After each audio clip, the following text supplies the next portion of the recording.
কুমিল্লার ব্রাহ্মণপাড়া উপজেলার শীদলাই গ্রামে প্রতিপক্ষের লোকজন পিটিয়ে ও কুপিয়ে শীদলাই নাজনীন হাইস্কুলের সহসভাপতি ও 5 বারের নির্বাচিত ম্যানেজিং কমিটির সদস্য খোরশেদ আলমকে হত্যা করে।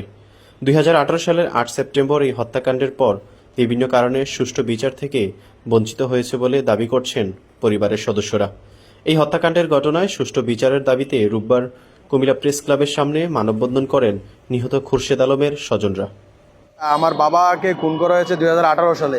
2022 সালে উপজেলা চেয়ারম্যান ইউনু আসামিদের সাথে আতাত করে আমাদের অনুমতি ছাড়া বা আমাদের পরামর্শ ছাড়া আমাদের উপরে একটা সালিসি বিচারের নামে বিচার করা হয়।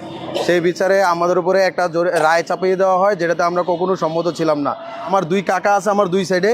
আমার 2 কাকাকে আমাদেরকে না পেয়ে আমার 2 কাকাকে কয়েকবার উপজেলা চেয়ারম্যানের নির্দেশে উপজেলায় উঠাই নিয়ে গেছে এবং বারবার ভয়ভীতি থেকে বলা হয়েছে আমার ওই মেম্বার কাকাকে ক্রস ফায়ার দিয়ে দেওয়া হবে, জসিম কাকাকে ক্রস ফায়ার দিয়ে দেওয়া হবে।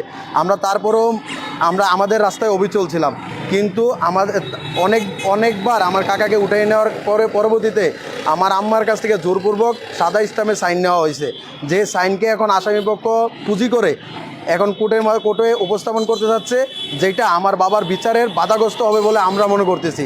আর যাতে আমরা আদালতে এই সুষ্ঠু বিচার পাই, আমরা হুমকি দুমকি দিয়া টর্চারিংয়ের মাধ্যমে আমরা এই পয়তারানার মাধ্যমে ফালাইয়া দেখি যে এইটা সব পয়তারানা। আর দীর্ঘ 4-5 বছর ধরে আমরা হয়রানি করতেছে তারা। এই হত্যা উদ্দেশ্য করে করা হয়েছে।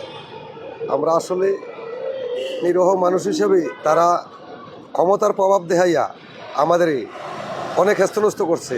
3-4 বার আমারে ধরে আনা হয়েছে উপজেলায়, আইনা এই জিমনি করা হয়েছে যে তুমি এটা তোর বাইরে মাইরে লাইছি, এখন তোরও মারাও, তুই এটা যেই কোনো পর্যায়ে শেষ হইতেইব। জোরালোভাবে আমার উপজেলায় নিয়ে আমার ভাবিরে আমি যদি আটকা পড়ছি তো আমার ভাবি বাধ্যতামূলক যাওয়াই লাগে, তো ওইখানে গিয়ে জোরালোভাবে একটা সাদা ইয়াতে এটা আমি সিঙ্গেসার নেওয়া হয়েছে। এটা আমরা এই খুনির বিচার চাই।